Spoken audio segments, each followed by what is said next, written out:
За энэ лаборатори 12 IP version 6-ийн хаягдлын тайл хамгаалалт.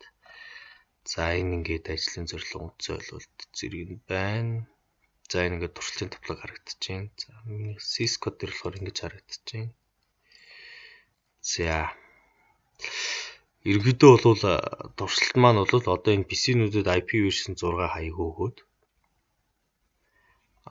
тэгээ энэ роутер дээр бас ингээд gateway-ийг зааж өгч байгаа. Ийм байна. За одоо энэ дээр ping хийж одоо харъя. За энэ PC-ийг рүү ping хийж байна. За энэ simulation дээр бас харъя гэвэл ингээд энэ ч одоо ямар сонирхолтой юм бэ?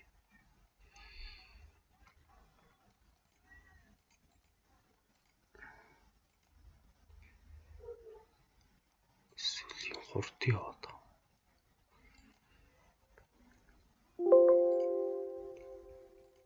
За энэ ямар ч тийм ping хийж болж л байгаа юм чи.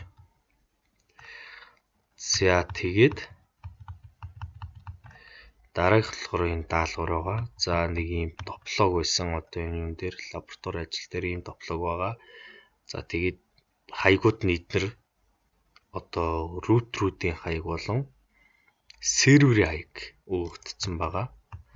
За энэ дээр болохоор одоо энэ 3 рутрийн хаяг болон одоо энэ 2 серверийн хаяг өгөгдсөн байгаа. За тэгэхээр энэ PC-нүүд яах юм бэ гэхээр DHCP-гээр хаяг авах байсан. За тэгээд PC-нүүд бол DHCP-гээр хаяг авч байгаа. За одоо би энэ жишээ одоо бүгдийг харуулж явах. Ганц хоёрыг л харуулчих. За энэ ингээд DHCP-гээр авч байна. За одоо жишээ нь энэ талаас гэх юм бол энэ бас DHCP-гээр авнаа. Automatic. За ингээд DHCP-гээр авч байна. За тэгээд дараагийн даалгавар нь болохоор энэ юу яах вэ? Ping хийхэд болдог байх хэрэгтэй байсан. Одоо энэ PC2-ийн IP version 4-ийн энэ нөхөр энэ рүү ping хийхэд болох хэрэгтэй байсан. 0.268.1-ээр тэгсэн чинь би энийг гэрээсөө